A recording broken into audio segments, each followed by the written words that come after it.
सारेगामा कारवां mini भक्ति।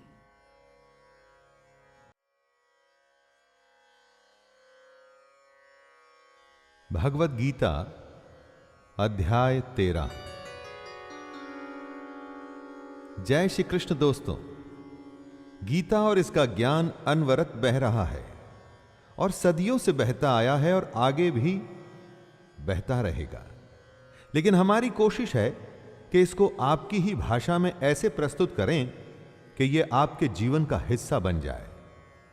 मैं शैलेंद्र भारती अब भगवद गीता का 13वां अध्याय शुरू करता हूं, जिसका कि नाम है क्षेत्र क्षेत्रज्ञ विभाग योग।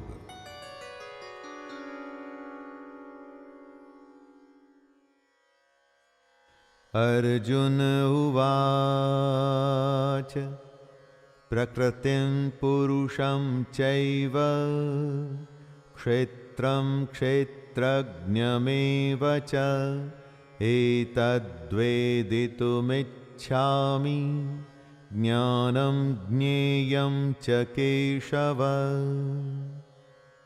अर्जुन के प्रश्न अभी खत्म नहीं हुए हैं और कृष्ण के उत्तर भी नहीं। अर्जुन प्रकृति और पुरुष, क्षेत्र और क्षेत्रज्ञ तथा ज्ञान एवं ज्ञान के लक्ष्य के विषय में जानना चाहता है। कुरुक्षेत्र को धर्म क्षेत्र भी कहा जाता है। क्यों? एक प्रकृति होती है जो दिखती है और हमारे चारों तरफ होती है, और एक प्रकृति हमारे अंदर भी होती है जिसे हम एटीट्यूड कहते हैं। दोस्तों, ज्ञान हासिल करना तो बहुत अच्छी बात है, लेकिन ज्ञान का लक्ष्य क्या है? इसे क्यों हासिल करें? इसी तरह की कुछ बातें जो सुनते तो रोज हैं लेकिन समझते कम हैं, उन्हीं के बारे में अब कृष्ण बताएंगे। श्री भगवानुवाच इदं शरीरं कौन्तेय क्षेत्रमित्यभिधीयते एतद्यो वेत्ति तं प्राहुः क्षेत्रज्ञ इति तद्विदः। कृष्ण कहते हैं कि हमारा ये शरीर क्षेत्र है। जैसे खेत में बोए गए बीजों का उनके अनुरूप फल समय पर प्रकट होता है, वैसे ही हमारे शरीर में बोए हुए कर्मों के संस्कार भी बीज हैं, जिनका फल समय पर प्रकट होता है। इसलिए हमारे शरीर का नाम क्षेत्र भी है, और जो इस बात को जानता है उसको क्षेत्रज्ञ कहते हैं। बात को जानने से मतलब है कि जो इस बात का तत्व, इसका मर्म जानता है, ऐसे मनुष्य को ज्ञानी कहते हैं। जिस तरह से एक किसान अपने क्षेत्र का ध्यान रखता है, ठीक वैसे ही हमें भी अपने शरीर का ध्यान रखना होता है। श्री भगवानुवाच क्षेत्रज्ञं चापि मां विद्धि सर्वक्षेत्रेषु भारत क्षेत्रक्षेत्रज्ञयोर्ज्ञानं यतज्ञानं मतं मम तत्क्षेत्रं यच्च यादृक्व यद्विकारी यतश्च यत् स च यो यत्प्रभावश्च तत्समासेन मे शृणु। जहां पर कुछ होता है उसे शरीर या क्षेत्र कहते हैं, और इस होने का जहां पर प्रभाव पड़ता है, असर होता है, उसे क्षेत्रज्ञ कहते हैं। बात बड़ी सूक्ष्म है, बारीक है, इसे बड़े ध्यान से समझना पड़ेगा। दोस्तों, हम अपने शरीर से अलग हैं। जो हमारे शरीर में होता है, जैसे कि कोई विकार, तो उसका असर हम पर पड़ता है। इसीलिए ही हम क्षेत्रज्ञ हैं। जैसे कि खेत में खाद, बीज और पानी आदि डाला जाता है तो उसका असर उसकी फसल पर पड़ता है, ऐसे ही हम जो भी अपने शरीर के साथ करते हैं, उसमें अच्छे बुरे संस्कार जब डालते हैं तो उसका असर हम पर पड़ता है, हमारे कर्मों पर पड़ता है। ऋषिभिर्बहुधा गीतं छन्दोभिर्विविधैः पृथक् ब्रह्मसूत्रपदश्चैव हेतुमद्भिर्विनिश्चितैः। बहुत बड़े बड़े ऋषियों ने क्षेत्र और क्षेत्रज्ञ का तत्व बताया है। कितने ही विविध मंत्रों द्वारा इसको विभाग में बांटकर बताया गया है। यहां तक कि ब्रह्म सूत्र के पदों द्वारा भी क्षेत्र और क्षेत्रज्ञ का तत्व बताया गया है। मतलब अब कृष्ण उसी बात को हमें बताएंगे जो वेदांत, महर्षि और ब्रह्म सूत्र भी कहते हैं। गीता सारे उस ज्ञान का संचयन है जो हमारे वेदों और उपनिषदों में समाहित है। दोस्तों, हमारे ऋषियों की हजारों वर्षों की साधना के बाद का हासिल किया हुआ ज्ञान गीता के 18 अध्यायों में चुन चुन के बताया गया है। इसी बात की तरफ कृष्ण इशारा कर रहे हैं। महाभूतान्यहंकारो बुद्धिरव्यक्तमेव च इंद्रियाणि दशैकं च पंचचेन्द्रियगोचरः इच्छा द्वेषः सुखं दुःखं संघातश्चेतना धृतिः एतत् क्षेत्रं समासेन सविकारमुदाहृतम्। कृष्ण क्षेत्र के बारे में बताते हुए कहते हैं, 5 महाभूत यानी कि अग्नि, जल, वायु, आकाश और पृथ्वी इस क्षेत्र का स्वरूप है। 5 महाभूत के साथ अहंकार, बुद्धि, हमारी मूल प्रकृति तथा 10 इंद्रियां ही वो विकार हैं जिससे हमारे इस क्षेत्र का स्वरूप बनता है। इसी स्वरूप में एक मन और 5 इंद्रियों के विषय अर्थात शब्द, स्पर्श, रूप, रस और गंध भी शामिल है। इन सब के अलावा इच्छा, द्वेष, सुख, दुख, स्थूल देह का पिंड, चेतना और धैर्य भी क्षेत्र के विकार हैं। दोस्तों, जिन जिन साधनों से हम इस दुनिया से डील करते हैं, एक तरह से वो सारे विकार माने गए हैं शरीर रूपी क्षेत्र के।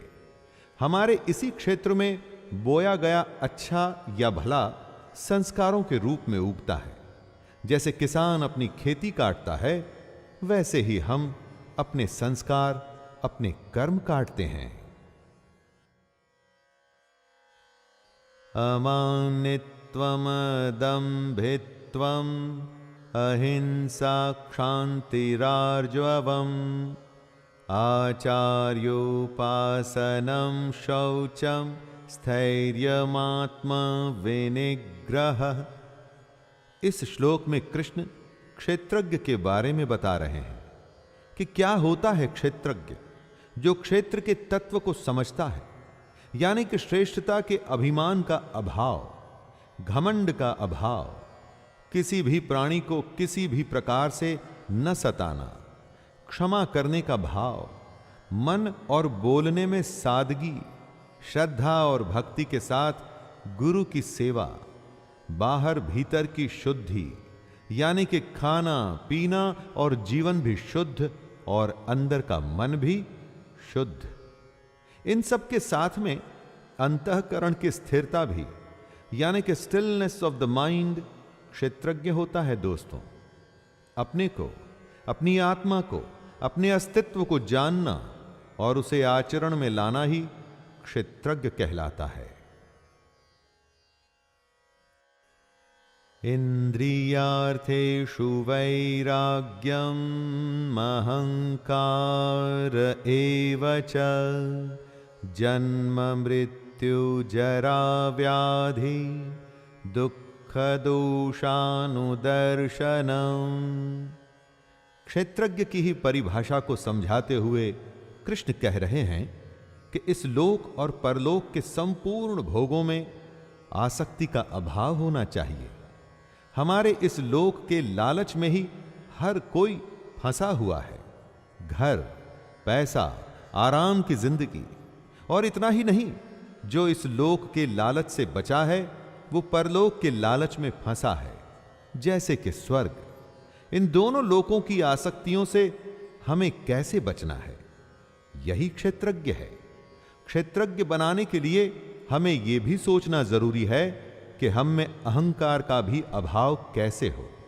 जन्म, मृत्यु, जरा और रोग आदि में दुख और दोष क्यों होते हैं, इसके बारे में बार बार विचार करना ही क्षेत्रज्ञ है।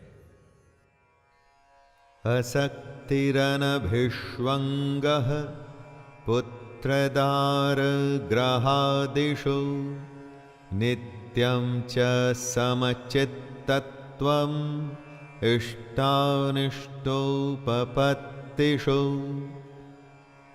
जब भी मनुष्य जन्म होता है तो घर होता है, विवाह होता है, स्त्री के साथ संतान होती है, घर में धन आता है, और यह क्रम हर जन्म में निरंतर चलता ही रहता है।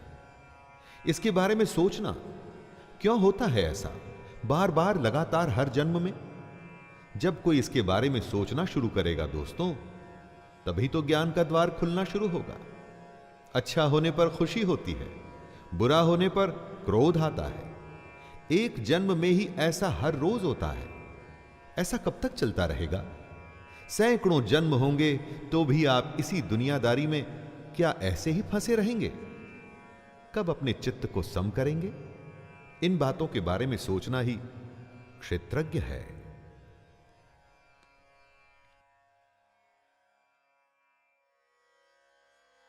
मयि चानन्ययोगेन भक्तिरव्यभिचारिणी विविक्तदेशसेवित्वं रतिर्जनं संसदि। क्षेत्रज्ञ वही होता है जिसमें क्षेत्र के बारे में ज्ञान होता है। कृष्ण उसी के बारे में बता रहे हैं कि आखिर ज्ञान क्या होता है। वो कहते हैं कि मुझ परमेश्वर में अनन्य योग द्वारा अव्याभिचारिणी भक्ति का होना। अव्याभिचारिणी भक्ति यानी कि ऐसी भक्ति जिसमें वासुदेव के अलावा और कोई नहीं। ऐसी भक्ति का होना ही ज्ञान है। इसके अलावा एकांत और शुद्ध देश में रहने का स्वभाव और विषयासक्त मनुष्यों के समूह में रहने की आसक्ति का न होना भी ज्ञान है। एकांत सिर्फ योगी को ही पसंद आता है। बाकी जो विषयासक्त लोग होते हैं ना दोस्तों, वो भीड़ में रह के अपनी दुनिया में फंसे रहते हैं। इससे अलग होकर के ध्यान करना ही ज्ञान है। अध्यात्म ज्ञान नित्यत्वं तत्त्वज्ञानार्थ दर्शनम् एतज्ज्ञानमिति प्रोक्तम् अज्ञानम यदतोन्यथा। ज्ञान क्या है और क्या नहीं, उसी को कृष्ण स्पष्ट कर रहे हैं। आधिपत्य आध्यात्म ज्ञान क्या होता है? जिस ज्ञान से यह पता चले कि बस आत्मा ही सब कुछ है, आत्मा के अलावा और कुछ भी नहीं, वो होता है आधिपत्य आध्यात्म ज्ञान। और तत्व ज्ञान वो होता है जिससे परमात्मा से साक्षात्कार हो। इस ज्ञान के बाद बस परमात्मा ही दिखता हो और कुछ भी नहीं। इस तरह से आध्यात्म ज्ञान और तत्व ज्ञान, बस ये दो ज्ञान होते हैं और कुछ भी नहीं। जो भी इनके विपरीत है वो अज्ञान है। जैसे कि मान, दंभ, हिंसा आदि। अज्ञान हमें आध्यात्म और तत्व से दूर ले जाता है। आध्यात्म ज्ञान और तत्व ज्ञान हमें सच्चाई के पास लाता है।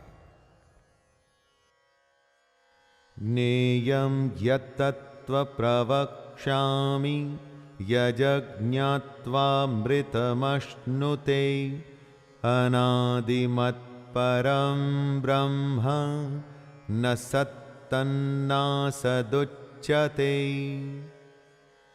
कृष्ण जीवन को एक एक करके खोल रहे हैं। सबसे बड़े भेद, सबसे बड़ी गोपनीय बातें, सीक्रेट्स एक एक करके बता रहे हैं दोस्तों। कृष्ण सिर्फ वही बताना चाहते हैं जो जानने योग्य है तथा जिसको जानकर मनुष्य परमानंद को प्राप्त होता है। कृष्ण परब्रह्म के बारे में एक बेहद ही कॉम्प्लिकेटेड बात कहते हैं कि यह अनादि वाला परब्रह्म न सत और न असत, जिसका कोई आदि नहीं है, जो हमेशा से है, वो है परब्रह्म। वो एक सच्चाई, वो एकमात्र परमात्मा। जब ये परब्रह्म अकेला होता है तो सत होता है, यानी सत्य, सच्चा। लेकिन जब असत मनुष्य इसमें मिल गया तो फिर कौन किसको सत बताए और किसको असत, क्योंकि अब तो दोनों एक ही हो चुके हैं। सर्वतः पाणिपादं तत् सर्वतोक्षि शिरोमुखं सर्वतः श्रुते मल्लोके सर्वमावृत्य तिष्ठति। कृष्ण परब्रह्म को एक्सप्लेन कर रहे हैं दोस्तों। परब्रह्म सब ओर हाथ पैर वाला, सब ओर नेत्र, सिर और मुख वाला तथा सब ओर कान वाला है, क्योंकि वह संसार में सबको व्याप्त करके स्थित है। हमारी ये धरती आकाश में, स्पेस में स्थित है। धरती गोल है और इसके चारों तरफ आकाश है। इसी आकाश में वायु, अग्नि, जल और पृथ्वी स्थित है। ये आकाश ही इन सब का कारण है। अगर आकाश सबको धारण न करे तो कुछ भी नहीं होगा। वैसे ही परमात्मा भी सबका कारण रूप होने से सारी दुनिया को व्याप्त करके स्थित है, यानी हम सब इसी पर ब्रह्म की वजह से हैं और इसी में स्थित हैं। सर्वेन्द्रिय गुणाभासं सर्वेन्द्रिय विवर्जितं असक्तं सर्वभृच्चैव निर्गुणं गुणभोक्त्र च। परब्रह्म क्योंकि सबसे बड़ी सच्चाई है, इसीलिए वो किसी को समझ नहीं आती और थोड़ा सा सुनने के बाद लोग विमुख हो जाते हैं, बोर हो जाते हैं। इसी को समझना सबसे बड़ा ज्ञान है दोस्तों। आत्मा से साक्षात्कार है ये परब्रह्म हमारी संपूर्ण इंद्रियों के विषयों को जानने वाला है, लेकिन साथ में ही उन सब इंद्रियों से रहित भी है। हम उसी ब्रह्म में से निकले हैं, तो स्वाभाविक है कि उस ब्रह्म को हमारी इंद्रियों के बारे में तो पता ही होगा, लेकिन वो ब्रह्म हमारी इंद्रियों की बुराइयों से अछूता भी है। ब्रह्म है तो निर्गुण, उसका कोई आकार नहीं, उसके कोई एट्रीब्यूट्स नहीं, लेकिन इसके बावजूद भी वो सब गुणों को भोगने वाला है। बहिरन्तश्च भूतानां चरं चरमेव च सूक्ष्मत्वात् तदविज्ञं दूरस्थं चान्तिके च तत्। परब्रह्म क्या है वो कृष्ण हमें समझा रहे हैं। ये सारी दुनिया जो हम देखते हैं, लिविंग और नॉन लिविंग, ब्रह्म इस सब के बाहर और भीतर परिपूर्ण है। हमारे अंदर उसी का अंश है, यानी हमारी आत्मा, और बाहर तो सिर्फ वो ही है जो अलग अलग रूप में हमें देखता है। कभी स्वयं में, पहाड़ और नदी में इस ब्रह्म को, परमात्मा को देखने की कोशिश करिएगा दोस्तों। यही तो सबसे बड़ा योग है। ब्रह्म को ऐसे समझने की कोशिश करिए जैसे सूर्य की किरणों में स्थित हुआ जल सूक्ष्म होने से हमारे जानने में नहीं आता है। एटमॉस्फेयर में मौजूद मॉइस्चर भी हमें दिखाई नहीं देता। वैसे ही सर्वव्यापी परमात्मा भी सूक्ष्म होने से साधारण मनुष्यों के जानने में नहीं आता है। अविभक्तं च भूतेषु विभक्तं भक्तमिव च स्थितं भूतभर्तुच्च ग्रसिष्णु प्रभविष्णु च। ब्रह्म जो है वो बंट नहीं सकता, लेकिन न बंटने के बावजूद भी वो हमारी दुनिया में बटा बटा सा प्रतीत होता है। आपके चारों तरफ जो आकाश है ना दोस्तों, स्पेस जो है वो बटा हुआ नहीं है। आप वहीं पर कुछ घड़े रख दीजिए, स्पेस तो इन घड़ों में भी है। तो जो अभी बटा हुआ नहीं था वो अब इन घड़ों के आकार के अंदर बंट गया। वैसे ही परमात्मा सब भूतों में एक रूप से स्थित हुआ भी पृथक पृथक अलग अलग की भांति प्रतीत होता है। ब्रह्मा, विष्णु और महेश की त्रिमूर्ति को समझाते हुए कृष्ण कहते हैं कि परमात्मा विष्णु रूप से भूतों को धारण पोषण करने वाला और रुद्र रूप से संहार करने वाला यानी शिव जी, तथा ब्रह्मा रूप से सबको उत्पन्न करने वाला है। ज्योतिषामपि तज्ज्योतिस् तमसः परमुच्यते ज्ञानं ज्ञेयं ज्ञानगम्यं हृदि सर्वस्य विष्ठितम्। ये परब्रह्म ज्योतियों की भी ज्योति है। जो भी अग्नि और प्रकाश आप देखते हैं उसमें जो ज्योति है वो वही परमात्मा है। ये परमात्मा बोध स्वरूप है, यानी ज्ञान का स्वरूप है। यही जानने के योग्य है, मतलब इसी को जानने की कोशिश करनी चाहिए दोस्तों। और यह परमात्मा प्राप्त होता है तत्व ज्ञान से। इस दुनिया में बहुत कुछ खरीद के या लेन देन से प्राप्त होता है। परमात्मा को पहले आपको समझना पड़ेगा, वो क्या है, कैसे है, क्यों है। इसी को तत्व ज्ञान कहते हैं।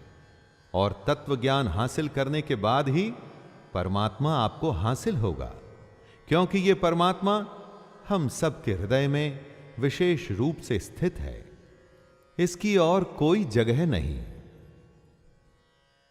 इति क्षेत्रं तथा ज्ञानं ज्ञेयं चोक्तं समासतः मद्भक्त एतद्विज्ञाय मद्भावायोपपद्यते।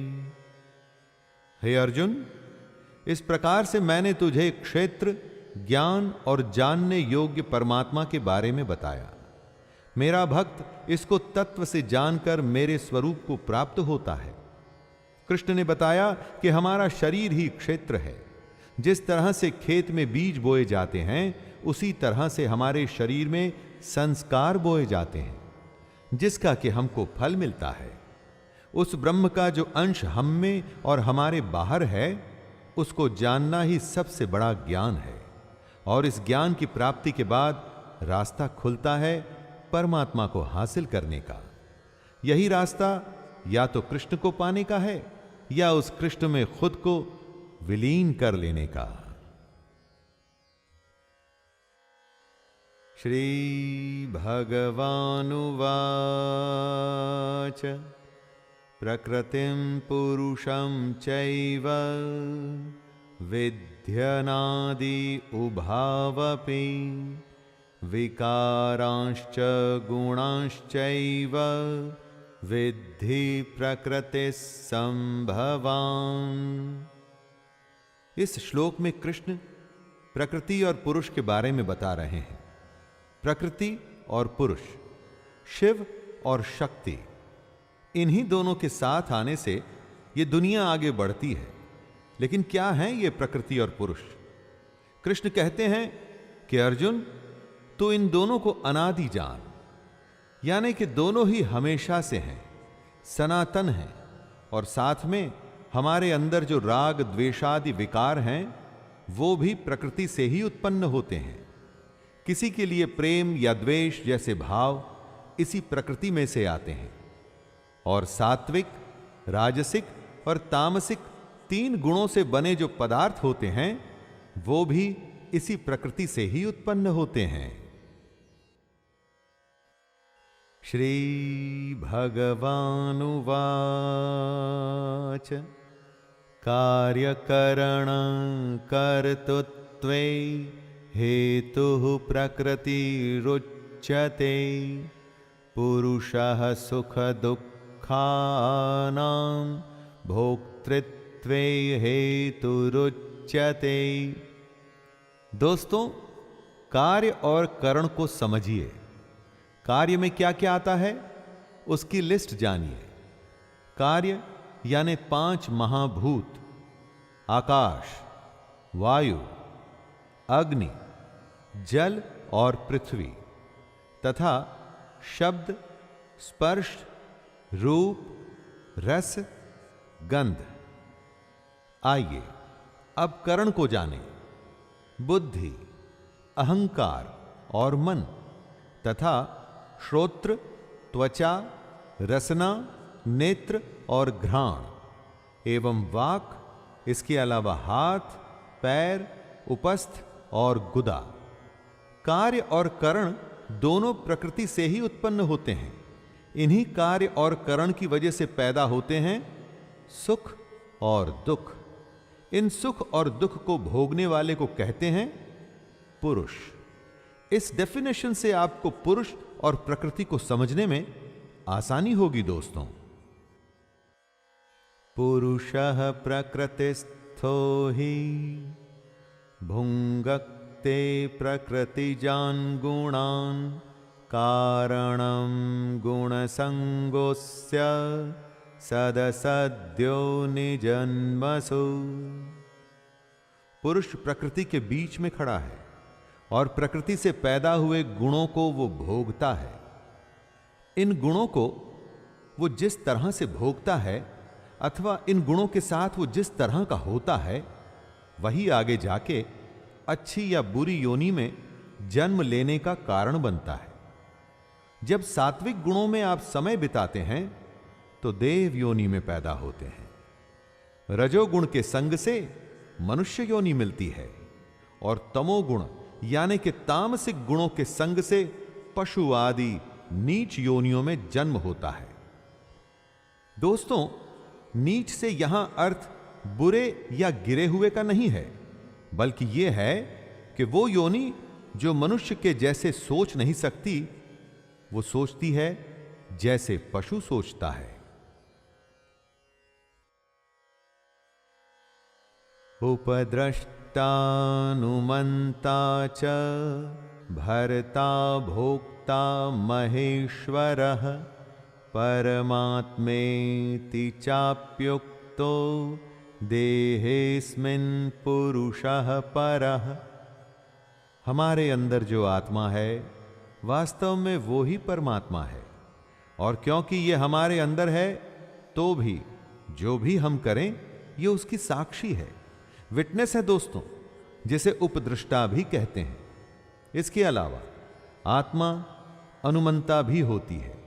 अनुमंता का अर्थ होता है अनुमति देने वाली, यानी कि आत्मा अनुमति भी देती है।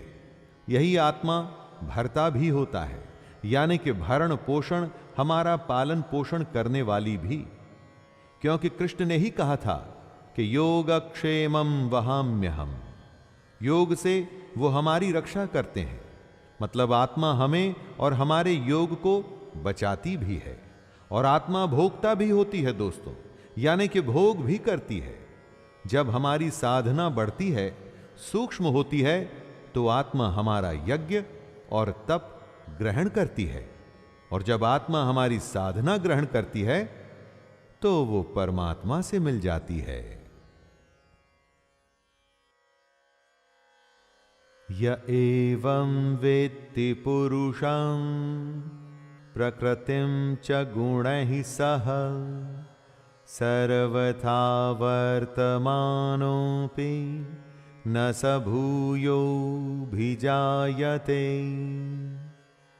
ये सारी दुनिया माया के होने से क्षणभंगुर, नाशवान, जड़ और अनित्य है। एक शब्द में अगर कहूं तो इम्परमानेंट है दोस्तों, जबकि जीवात्मा नित्य, चेतन, निर्विकार और अविनाशी और उसी परमात्मा का सनातन अंश है। तो आप किसको पाने की कोशिश करेंगे? जो टेम्पररी है या जो परमानेंट है। इसी सब के ज्ञान को पुरुष और प्रकृति को तत्व से जानना कहते हैं। इस प्रकार पुरुष को और गुणों के सहित प्रकृति को जो मनुष्य तत्व से जानता है, वह सब प्रकार से कर्तव्य कर्म करता हुआ भी फिर नहीं जन्मता। जो इस सबसे बड़े ज्ञान को प्राप्त कर लेता है, वो जन्म मरण के चक्कर से बच जाता है। ध्यायेनात्मनि पश्यन्ति केचिदात्मानमात्मना अन्ये सांख्येन योगेन कर्मयोगेन चापरे। परमात्मा एक है, उसे देखने के अलग अलग तरीके हैं। आप अपनी पसंद के अनुसार उस तरीके को चुन सकते हैं। कृष्ण ने हर तरीके को समझाया है। उस परमात्मा को कितने ही मनुष्य शुद्ध हुई सूक्ष्म बुद्धि से ध्यान द्वारा हृदय में देखते हैं, यानी मेडिटेशन से अपने अंदर देख सकते हैं दोस्तों। अन्य कितने ही ज्ञान योग से उसको देखते हैं, यानी सांख्य योग। जब स्वयं की खोज में हम आत्मा का ज्ञान हासिल करते हैं तो परमात्मा मिलता है। और कई लोग इस परमात्मा को कर्म योग के द्वारा भी देखते हैं।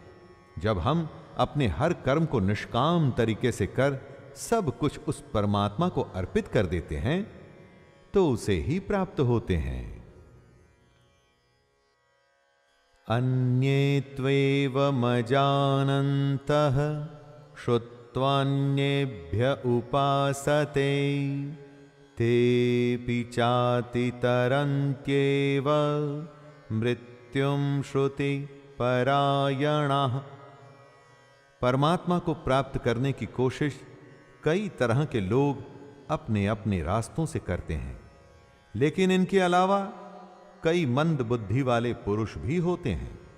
वो इन सब रास्तों को नहीं जानते, यानी कि साधना, ज्ञान या कर्म योग से वो परमात्मा को प्राप्त करने के तरीकों के बारे में अनजान होते हैं। लेकिन वो दूसरों को सुन के, यानी कि तत्व के जानने वाले पुरुषों को सुनकर ही उनके जैसे उपासना करने लगते हैं। कमाल की बात यह है दोस्तों कि ऐसे मंद बुद्धि भी सिर्फ सुन के और उपासना करके मृत्यु रूप संसार सागर को निसंदेह तर जाते हैं। जो अच्छा करता है, सिर्फ उसके पीछे चलने से भी जो फायदा होता है वो कम नहीं है। इसीलिए कहते हैं कि संगत अच्छी रखनी चाहिए। यावत् संजायते किंचित सत्वं स्थावर जंगमं क्षेत्र क्षेत्रज्ञ संयोगात् तद्विद्धि भरतर्षभ। कृष्ण कह रहे हैं कि जितने भी जीव या निर्जीव होते हैं, यानी कि प्राणी या वस्तु, यह सब क्षेत्र और क्षेत्रज्ञ के संयोग से ही उत्पन्न होते हैं। क्षेत्र यानी कि शरीर, और उसके बारे में ज्ञान या तत्व क्षेत्रज्ञ कहलाता है। क्षेत्रज्ञ ही मोक्ष का साधन है। क्षेत्र और क्षेत्रज्ञ के संबंध को आप घोड़े और रस्सी का संबंध भी मान सकते हैं दोस्तों। यहां पर घोड़ा क्षेत्र हुआ और रस्सी क्षेत्रज्ञ। जहां भी रस्सी जाएगी, घोड़ा उसी तरफ जाएगा। बिना रस्सी के घोड़ा क्या कभी गंतव्य पर पहुंचेगा? नहीं। जो पुरुष शरीर को माया से उत्पन्न जान ज्ञान हासिल कर लेता है, उसका ज्ञान मिट जाता है। समं सर्वेषु भूतेषु तिष्ठन्तं परमेश्वरं विनश्यत्स्व विनश्यन्तं यः पश्यति स पश्यति। जो परमानेंट नहीं है ना दोस्तों, अर्थात क्षण भंगुर है, उसको नष्ट होना ही है।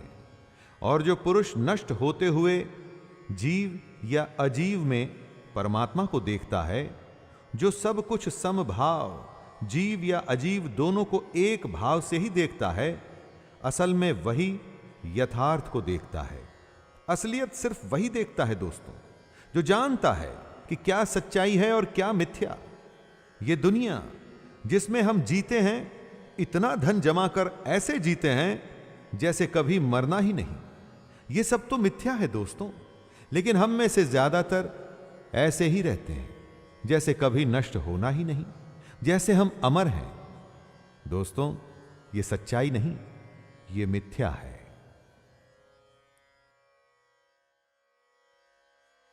समं पश्यन् हि सर्वत्र समवस्थितमीश्वरं न हि नस्त्यात्मनात्मानं ततो याति परां गतिं।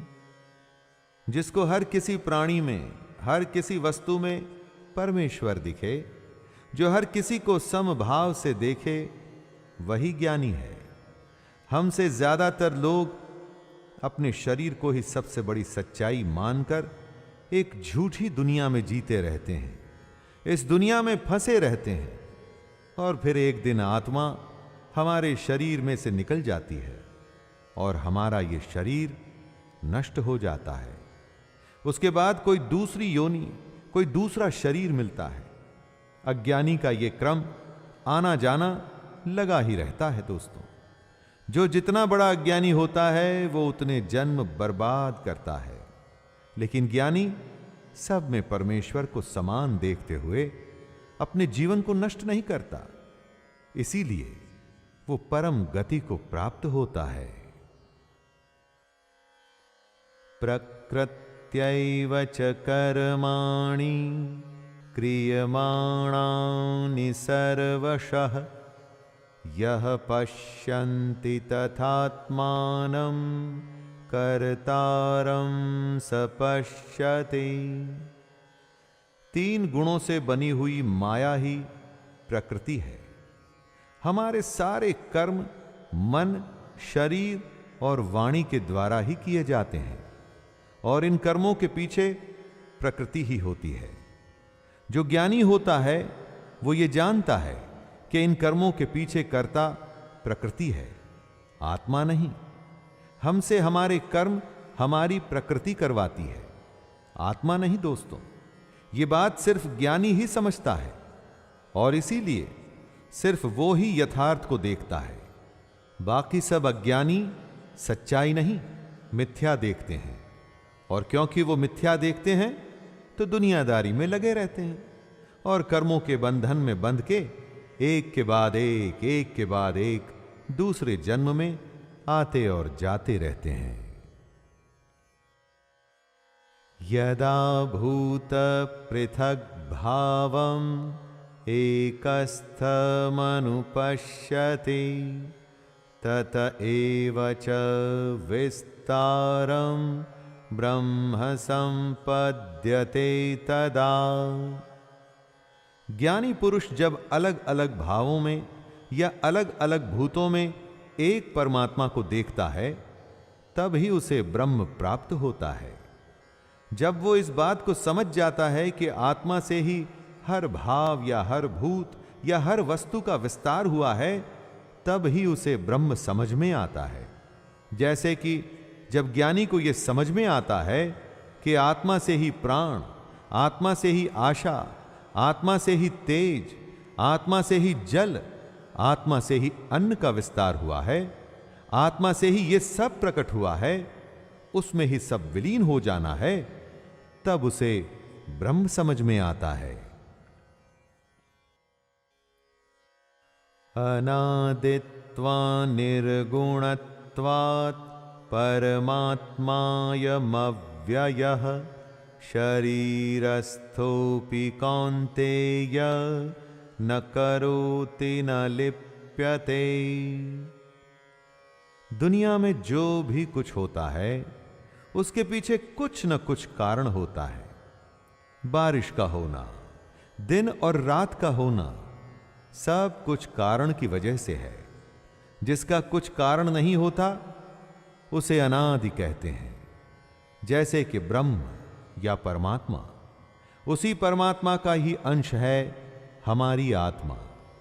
आत्मा अनादि भी है और निर्गुण भी। निर्गुण का मतलब है दोस्तों कि आप किसी डेफिनेशन या एट्रीब्यूट से उसे डिफाइन नहीं कर सकते।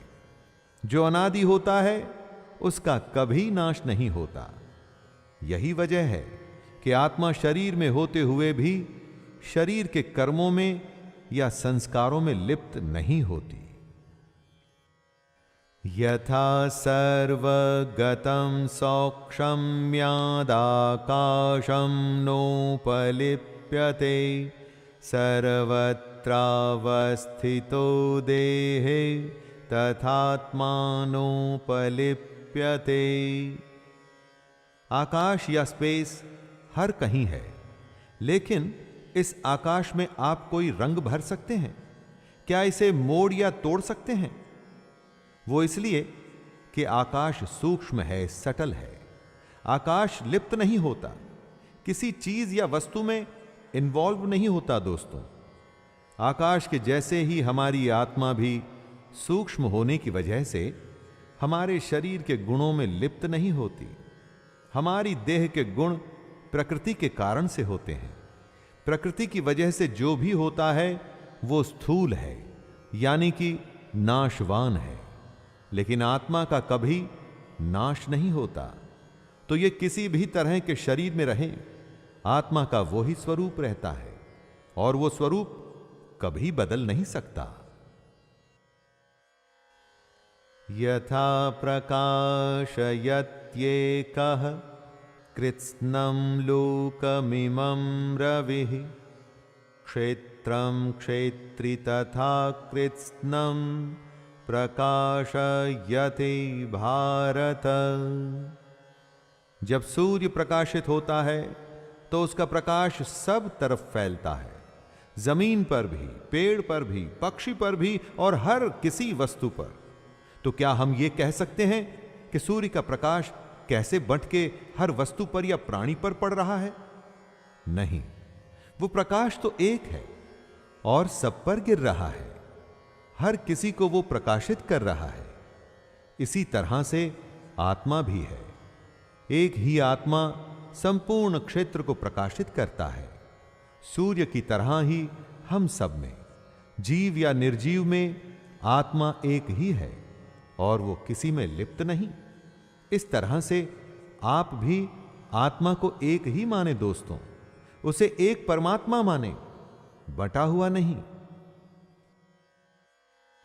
क्षेत्र क्षेत्रज्ञयोरेवम् अंतरं ज्ञानचक्षुषा भूत प्रकृति मोक्षं च ये विदुर्यान्ति ते परम्। क्षेत्र को जड़, विकारी, क्षणिक और नाशवान माने, यानी कि टेम्पररी माने दोस्तों, और क्षेत्रज्ञ को नित्य, चेतन, अविकारी और अविनाशी माने, यानी कि अनादि, अनंत और परमानेंट। जो इस तरह से क्षेत्र और क्षेत्रज्ञ के भेद को, दोनों के बीच के फर्क को जानता है, वो ही ज्ञानी है। जो पुरुष प्रकृति से मुक्त हो जाते हैं और अपने ज्ञान नेत्रों से क्षेत्रज्ञ के तत्व को जानते हैं, वे परम ब्रह्म परमात्मा को प्राप्त होते हैं। ऐसे पुरुष कर्म के बंधन से मुक्त हो जाते हैं, क्योंकि वो अज्ञान को, मिथ्या को खत्म कर चुके हैं। वो सच्चाई जान चुके हैं। उन्होंने अपना जन्म वेस्ट नहीं किया और मोक्ष को प्राप्त कर लिया। तो दोस्तों, ये था भगवत गीता का 13वां अध्याय। इस अध्याय में क्षेत्र और क्षेत्रज्ञ, पुरुष और प्रकृति की बात की गई। क्या ज्ञान जरूरी है और क्या नहीं, ये भी बताया गया। अब आगे 14वें अध्याय में फिर से मुलाकात होगी। तब तक के लिए अपने दोस्त शैलेंद्र को आज्ञा दीजिए। जय श्री कृष्ण।